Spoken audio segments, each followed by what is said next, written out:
I am Rachel Humphrey with It's Personal Stories, a hospitality podcast. We are a nonprofit organization dedicated to empowering personal success in the hospitality industry. Super excited today to welcome to the show Heather Carnes, director and founder of Carnes Agency.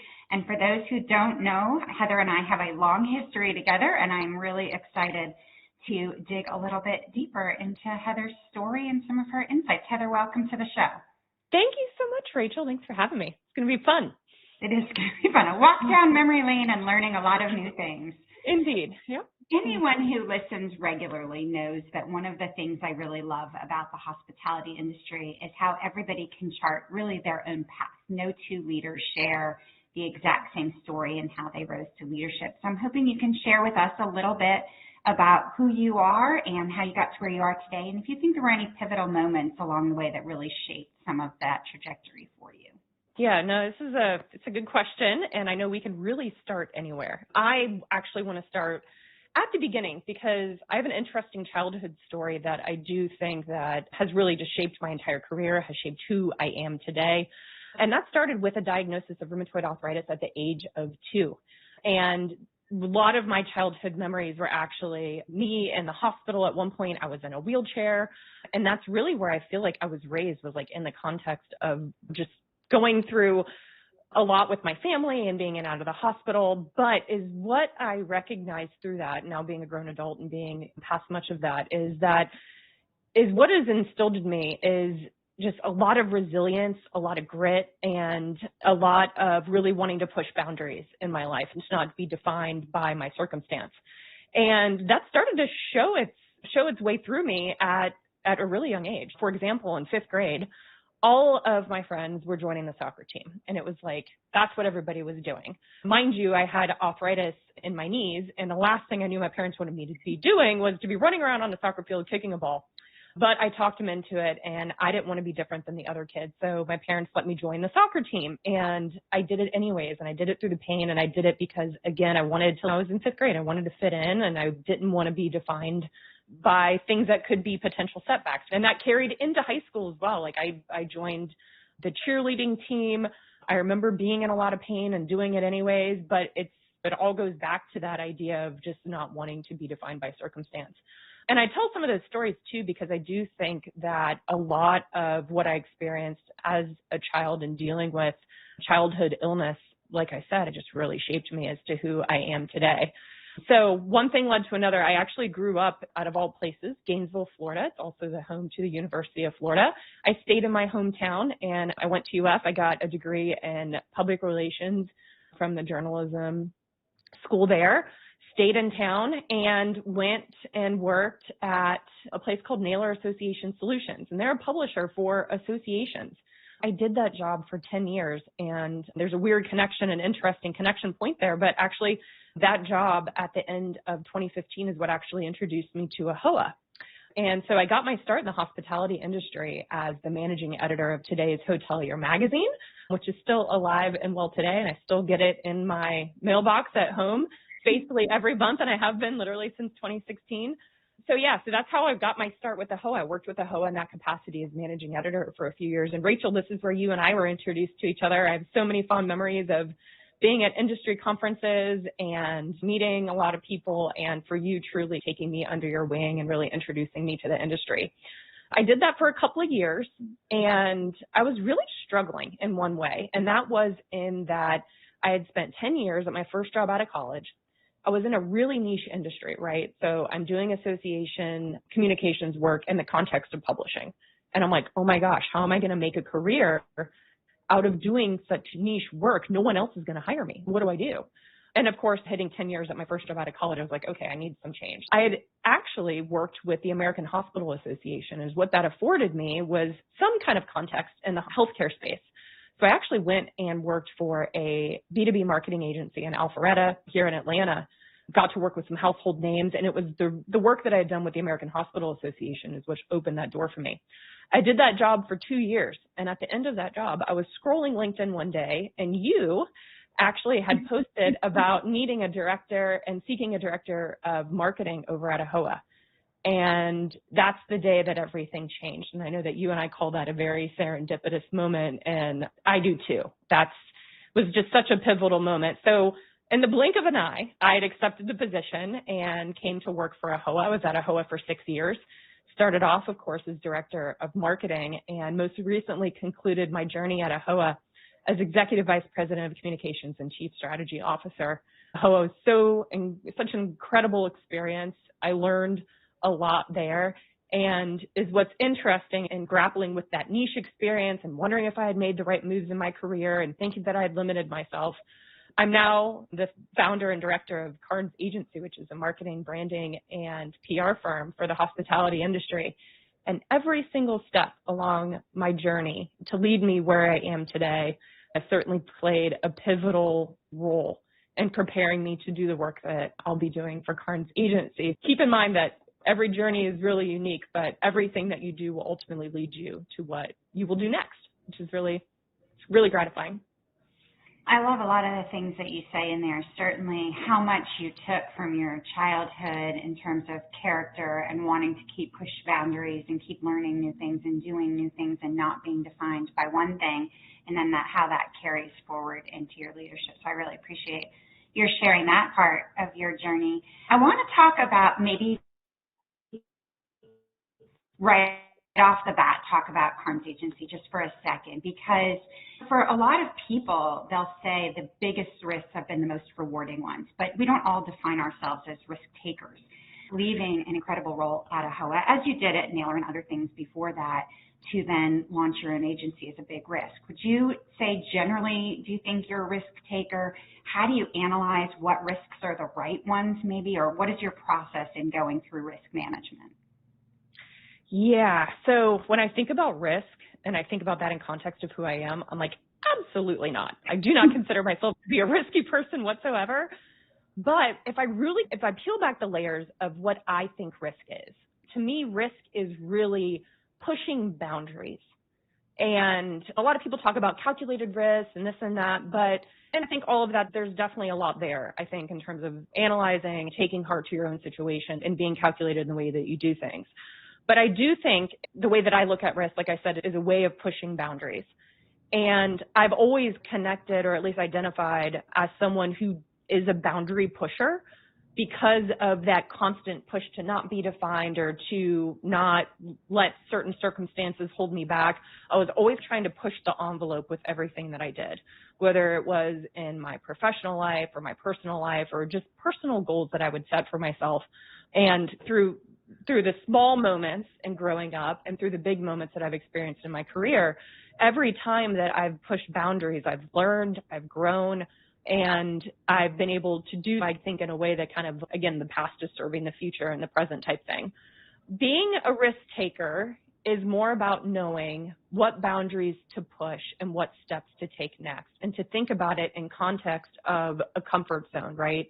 We all know the common notion of like growth happens is when you step outside of your comfort zone. So for me, risk taking is merely stepping outside of that comfort zone and pushing yourself to do better, to do more, to provide greater service, and to evolve yourself in a way that makes sense of where you're at in your life and what you want to do next. It's interesting that the concept of not looking at them as risks, but looking at them as boundaries, and how do you step outside of that comfort zone or push yourself past or through those barriers or boundaries. That's an interesting, I like the analysis there and an interesting way of doing it. You spoke during your journey about your time at Naylor and, of course, launching Today's Hotelier, the official AHOA magazine. And I can remember your very first public speaking opportunity. And in this conference speaking, obviously public speaking can be to your team, to your board, to management, lots of other ways that you and I are public speaking right now. But in our conversations about, I think it was moderating a panel at the time, now I see you on global stages and the ability to lead workshops and keynote and things like that. Talk a little bit about public speaking, your comfort level, how you prepare, maybe what your evolution in public speaking has been over the last 10 years or so. Yeah, yeah. So it's so funny you mentioned this first moderating opportunity, because through the process of cleaning out my office and kind of starting a new chapter in my professional life, I actually came across that thank you note that I got from Kat Mohammed, where she thanked me for that opportunity. I think it was like back in 2016. And I'm like, oh my gosh, I can't believe that was like almost a decade ago. So I have the note in my desk right now. I will never throw it away. It means a lot to me because it does. It marks the beginning of me, again, going and pushing boundaries and going outside of my comfort zone. I remember being on that stage, Rachel, I was shaking like a leaf. Like, I don't even know. I feel like if someone was to ask me, like, what did you say? I would have been like, I didn't say anything. I think I just stood there and shaked and tried not to hyperventilate. But in all seriousness, I feel like this is where all of us start on that journey, is really just through not having the experience. You don't know what to expect. And then you second guess yourself and what I'm going to say and what are others going to think. And that, for me, has been a really big part of the public speaking journey, because you have to start somewhere. And in saying yes to that opportunity almost 10 years ago, it allows you, and it easily opens doors and allows you to feel more comfortable opening your own doors in order to do the next thing. So what that allowed me to do is eventually I got comfortable enough to speak in front of all of the staff.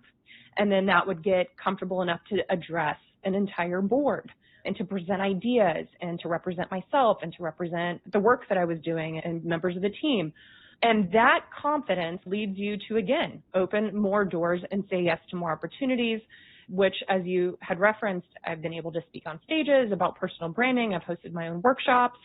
And public speaking has just been a huge part of my leadership journey, because public speaking for me has been really the foundation for confidence. And confidence, in my opinion, is really just, I think that's where pivotally your career can change, is when you finally recognize in yourself your ability to do certain things and developing the confidence, because that radiates, right? Others start recognizing that in you, and that's when folks seek you out instead of you having to really push your own narrative. As far as prepping for speaking and getting comfortable for it, there's a couple of things. So whenever I go into an engagement, I always write things down first, but I don't script, because you're never going to remember everything that you say, but I write down 3 main points. And you know that regardless of where the conversation goes, what questions you get, or what other external circumstances you have, these are the 3 main points that I want to hit. 2, on top of knowing the 3 main points that you want to hit, only say yes to things that emotionally resonate with you. If you are not emotionally connected to the topic, to the audience, to really the subject matter that you're going to be speaking about, you're going to fall flat, right? Especially if you're new and starting off, only say yes to things that you're emotionally connected and resonant toward. And then one of the last things I wanted to mention too is when it comes to public speaking, and again, being emotionally connected, if you're emotionally connected to something, that's probably a good chance that you know a fair deal amount about what you're going to be speaking about. So whether it is about a topic, or whether you're presenting an idea or a project, or you're pitching something, know your content really well. When you know your content inside and out, again, you don't have to script it. You don't have to get nervous, because you know what you're doing.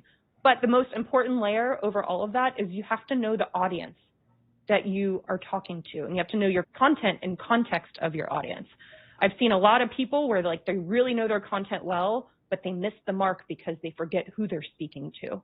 So for me, it's those 2 things mixed together. And once you have the confidence, and once you know your content and you write down your points and stuff, after that, you just show up and be yourself. And that's truly how I think the best messages get across. That's a great combination of things too, because somebody is asking you to speak because they think that you are going to add value. And as long as you are prepared with your content, but also tailoring it to your audience, such a really important point. I am most intrigued by the tie of public speaking to the level of confidence that you feel in yourself, and how each time you were public speaking, it gave you confidence to do the next one. And that actually takes me to the topic of self-doubt. I think most of us experience it, if not by the minute, by the day, by the whatever. Is that something that you've had to process through in your career? And if so, what are some of the strategies you would share with others about in those moments where maybe you're feeling a little overwhelmed by your own doubt, or that voice is louder than some of the positive voices? How do you process through that? Yeah, gosh, self-doubt is just a natural human emotion, right? And I think as much as each of us experience it, understanding it in context of being like, this is completely normal, is really helpful, because And this is, again, and going back to an earlier conversation around risk-taking versus pushing boundaries. For me, the context here is really about, oh God, Rachel, you're going to kill me. I lost my train of thought. You're good. Okay.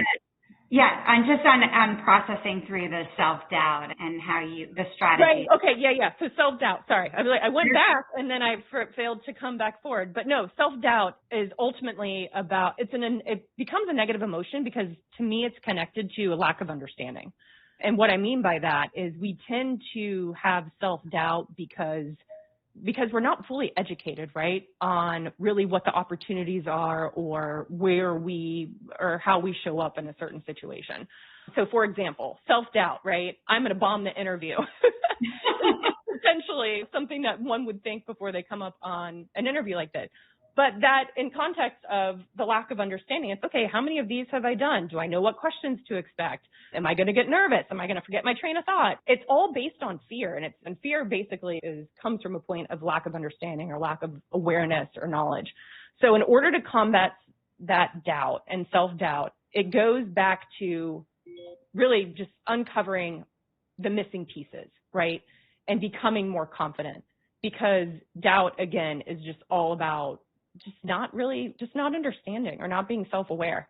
So in order to overcome that, I think it's just, you got to fill in your gaps. You got to realize that negative self-talk is something that we are completely in control of. I've actually spent a lot of time on this recently over the past several years, and realizing that negative self-talk, really just negativity in general, can be such a huge thing that would hold you back in your career. So I've been just really steadfast in focusing on that and remembering to connect moments of negativity and moments of self-doubt to lack of self-awareness. And that's really all it is. So once you peel back the layers and you look at it in that way, it becomes a problem to solve versus something that's just going to constantly cut down on your confidence.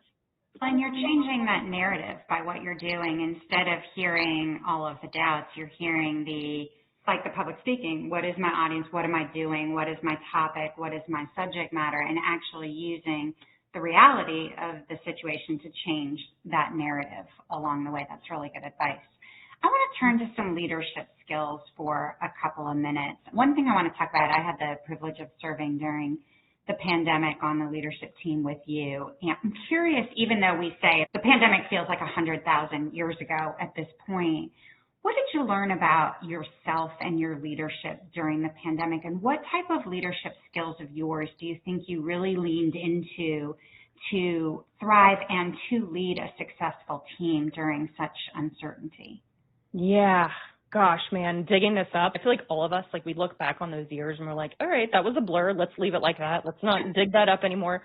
But gosh, COVID was such a pivotal moment, especially in context of working in the hospitality industry. You think about how affected the industry was. It created a lot of uncertainty, not only for the teams, but for the entire industry. And there was just a big sense of loss. And it wasn't necessarily just in our industry or in our country. Think about this thing. You had an entire globe all together at the same time reacting to the same thing. And it was unknown. I can't remember the last. I certainly hadn't lived through a global pandemic before. And I think many of us who walk the earth this day hadn't had the opportunity to do that. So it was all new for all of us. So in terms of how to lead and what it taught me, compassion was a huge aspect of it, because I think with as emotionally taxing as COVID was, I feel like none of us really could fully grasp or understand what our teams were going through. Or maybe they themselves or someone they knew had lost someone that they loved. Maybe they were living in fear, rightfully so, of getting sick or giving it to a family member or someone they cared about. So there was a lot there from the perspective of compassion and never truly knowing what someone else is going through and having to lead from a compassionate place, right? From a communications point is what I think was really interesting too, and this actually can be applied to really just a business sense, is COVID rolled in, and I think most of us remember it was like the tail end of a February, beginning of a March type of situation. All plans for the year have been set. Strategic plans have been set for the next 3 years. Everybody had their plan and everybody was going through the motions, just like when they started in January, saying, here's what the plan is, here's what we're doing, we have everything figured out. COVID shows up and challenged all of us to take the plans and throw them out the window, because we didn't have a choice.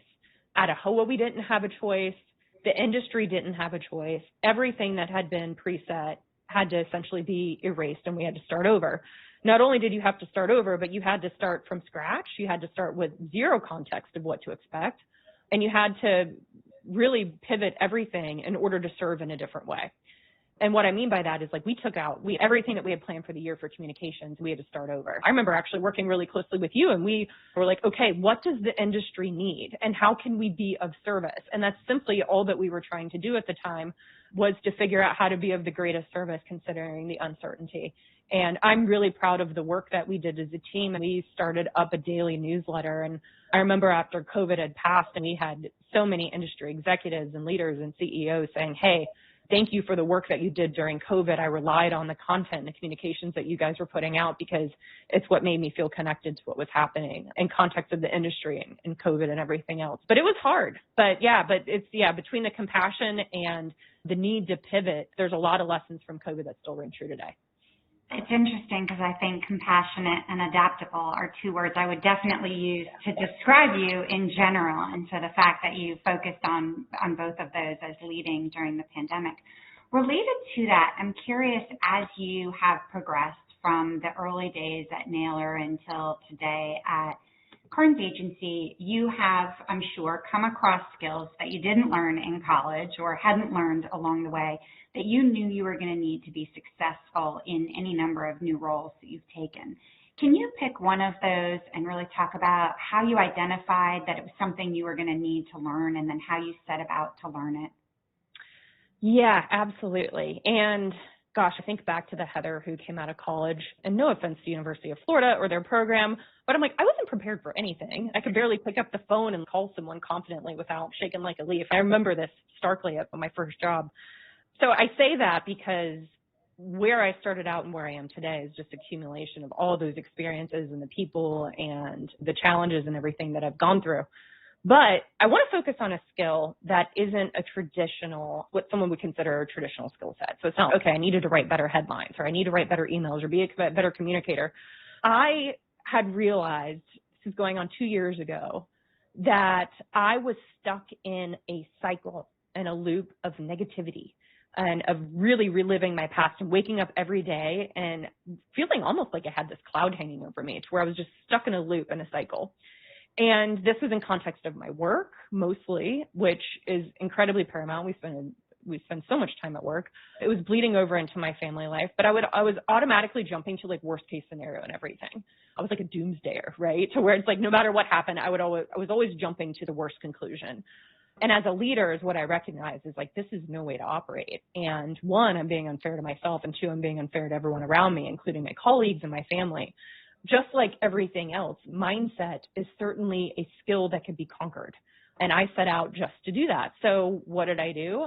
I gathered all of the reading materials, all of the podcasts, all of the audiobooks, and I set out on a journey that I'm still on to this day in order to make sure that mindset is always in check. Mindset is the foundation for all professional growth and for truly achieving dreams and achieving your vision and stuff. And without a proper mindset and context, like I feel like what's the point of everything else, right? I downloaded all this stuff, and one thing I wanted to point out was the beauty and I guess it's just unexpected of repetition. And I found a couple of good sources of things, of audiobooks that I was listening to. And there's one of the tracks, it's 13 hours long, and it's a masterclass. And over the past 2 years, I swear, I mean, I've probably listened to this thing like close to 100 times. I don't even know how many hours and hours, to the point now where I listen to it, I start reciting certain lines and you start saying along with the author. But what I'm doing is I'm really sinking it into my brain to where it becomes second nature, to where I'm thinking in this way because I literally have trained my mind to do, sinking it into my subconscious.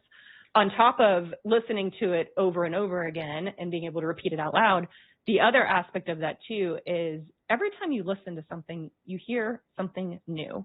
And it's not because it's the first time I'm hearing it, but you yourself as a person have evolved since the last time you heard it. So you hear things in a different way and they resonate and they mean something different in that moment too. Find a source of inspiration, something that truly helps you be a better leader, be a better person, whatever gap that is for you.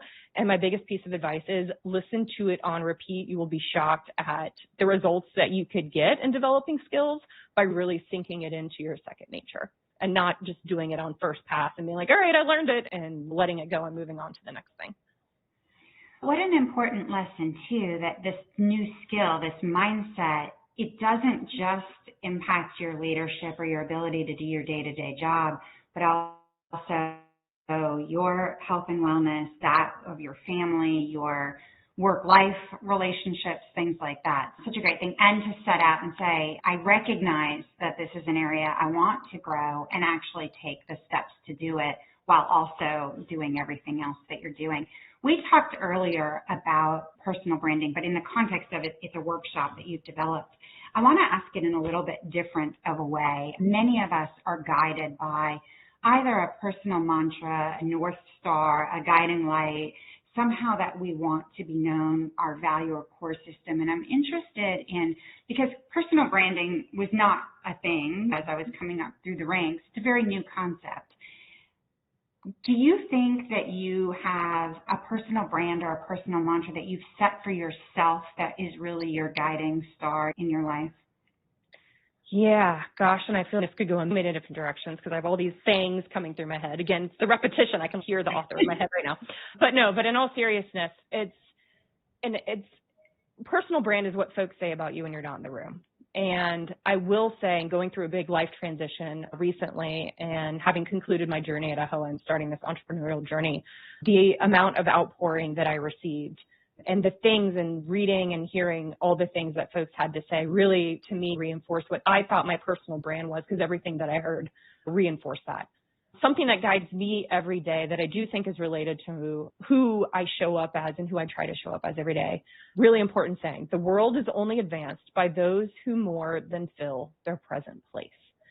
And what that means is we always have to be striving to be more, do more, give more, have more, be bigger than our present place, doing more than what is asked of you, doing more than what is expected of you. And I love the context of the saying because it not only reminds you to be more and to be greater than really what the world expects of you, but it reminds you that the world is only advanced by the people who choose to do that. And if you really spend some time with that saying, it's really profound because it reminds you that the world is truly only advanced by those who more than fill their present place. It's a beautiful concept. So I try to live my life every day. I try to show up professionally like that. I try to show up for my family like that. I try to always be bigger than who I was yesterday and advance myself in a way that makes me more of an advancing person than I happened to be the day before. And I feel like it served me really well. I love that. That actually ties perfectly. We're going to run out of time, as I knew we would, and we could talk for hours. As you talk about evolving as a person, and that's something that's very important to me as well, I think that we are all works in progress. And one of my favorite questions to always ask is that advice to that 22-year-old Heather, either about something you wish you knew then that might have helped your path along the way, or something you just wish 22-year-old Heather knew. And what would that advice be today? Stop caring about what other people think of you. I grew up as such a people pleaser. I still actually identify as someone who's a recovering people pleaser. But yeah, man, I thought I really was so wrapped up in what others thought about me. I was constantly trying to impress or to have people like me. And in doing so, I think it really held me back in many ways because I feel like it challenged my confidence and always feeling, oh, maybe I didn't live up to expectations. I would have told Heather at the ripe age of 22 that it was none of her business what people think about her and to move on. That certainly would have served me well and it saved me a lot of time in learning that so many years later. If you have a recovery process for people pleasers, you can send that my way because I think I might need to go through that program with you. But it's interesting actually, and if we had an entire show I could talk about it, but the not worrying what people think about you as that juxtaposes to be better tomorrow and do more and be more for your family and your career and your community and these other things. I'd be interested in hearing if that ever butts heads a little bit to be able to continue to elevate your game each time. But with that, as I knew we would run out of time, considering the motto of It's Personal Stories, which is empowering personal success, is there any one final piece of advice you want to share with our audience? Yeah, and I'll keep it short. And talking to team and talking to people I love, the biggest thing that I really uncovered through my leadership journey is those who are struggling are usually those who do not have a vision for what they want out of life or where they're headed. So the biggest piece of advice is to get really clear about what you want out of life and where you're headed and what you want to achieve. Without that vision, you will continue to meander and continue to question things and to continue to wondering if you're on the right path. If you define the path and have the vision for where you want to go and then set out to follow it, you will never question it because you know exactly where you're headed. And it's a beautiful thing because the world will start working and the universe will start working in your favor to bring you what that vision is. Have a vision and follow it relentlessly. But be adaptable at the same time like you have been to changing times and circumstances. Heather, I am so delighted that you said yes to joining me today. I have loved watching the journey from Nailer to AHOA to now Carnes Agency, and I can't wait to see what comes next for you. But thank you very much for sharing your journey, sharing your leadership insights with us.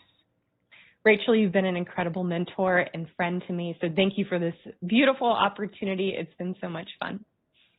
And to our audience, if you enjoyed my conversation with Heather, we hope you'll head over to itspersonalstories.com and hear from over 200 other industry leaders who have likewise shared their journey as well as their insights. But thank you all for joining us. And Heather, thank you very much again.